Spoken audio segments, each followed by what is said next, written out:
For centuries, there have been these whispers coming from the highest peaks of the Himalayas. Whispers of a hidden kingdom, a place of just immense power and ancient secrets, known as Shambhala.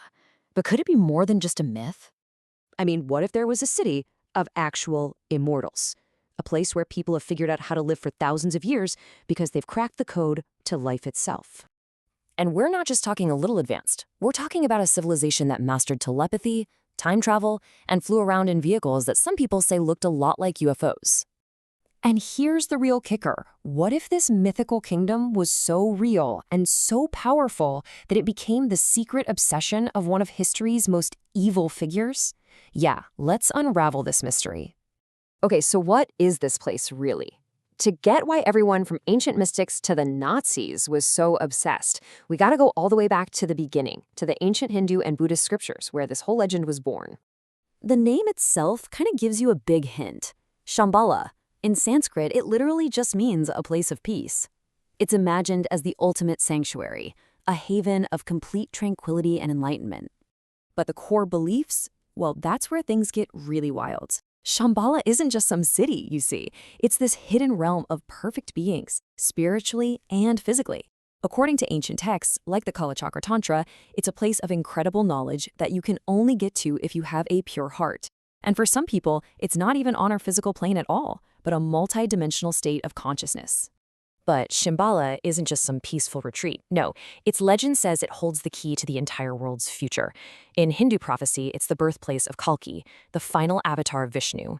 He's the one who's going to ride in on a white horse, end our current age of darkness, and kick off a brand new golden age. Okay, legends are one thing, but is there any, actual evidence? Well, that brings us to our first really tangible clue, a massive historical mystery that seems directly tied to the legend, the lost Gulj kingdom of Tibet. All right, I want you to picture this. We're talking the 15th century, way up in the barren, snow-covered Himalayas, one of the harshest places on the planet. And there's this kingdom, the Gulj kingdom, not just surviving, but thriving, with an estimated 100,000 people. 100,000? That's insane for that environment. And then, poof, after a siege in 1673, the entire kingdom is just empty. 100,000 people, gone, seemingly vanished without a trace. So the billion-dollar question is, where in the world did they all go? And the only clues they left behind? Oh, they are just tantalizing. First off, the Guj people themselves said their incredible prosperity came from, you guessed it, the people of Shambhala. Then, inside the old palace, explorers found these mysterious tunnels burrowing deep into the earth, heading straight for Mount Kailash, the legendary entrance to Shambhala. And the weirdest part? The tunnels look like they were collapsed from the inside. So, when you have a real, vanished civilization pointing directly towards a mythical kingdom, yeah, that's going to spark a global obsession.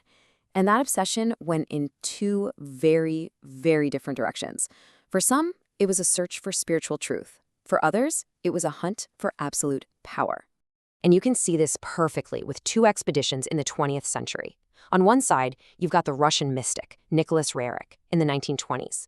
He's looking for Shambhala to bring spiritual enlightenment to all of humanity. Then, just over a decade later, you have Nazi Germany, and they're looking for psychic superpowers to dominate the world.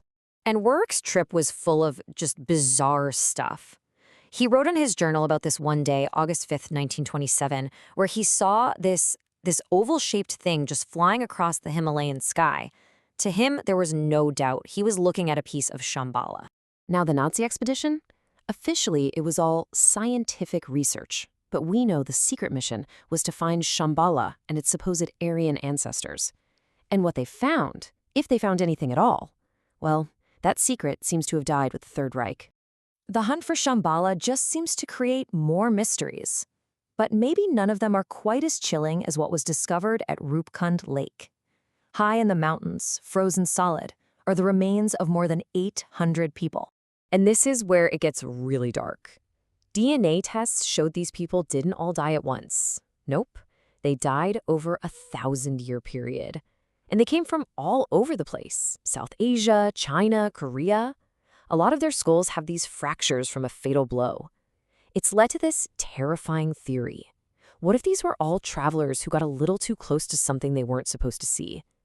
And what if Shambhala has guardians?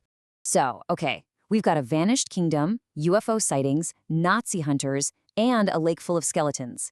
After all of that, we're still left with the biggest question of all. What actually is Shambhala?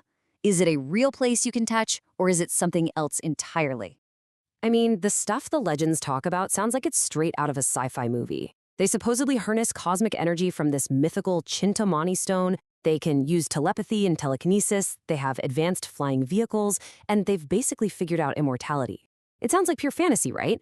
Except these ideas are thousands of years old. So it all seems to boil down to this, really. Two main theories. On the one hand, maybe Shambhala is a real physical place, a city hidden deep in the Himalayas, its geography laid out like a giant 8-petaled lotus flower just waiting to be found. Or maybe it's not a place on a map at all. Maybe it's a higher state of consciousness, a spiritual utopia that you can only reach through enlightenment. Which brings us right back to where we started. Is Shambhala some lost chapter of history out there? A physical city waiting for an explorer to finally discover it? Or is the real journey not an expedition across the mountains at all, but an inward one? Maybe that's the ultimate mystery we're all supposed to solve.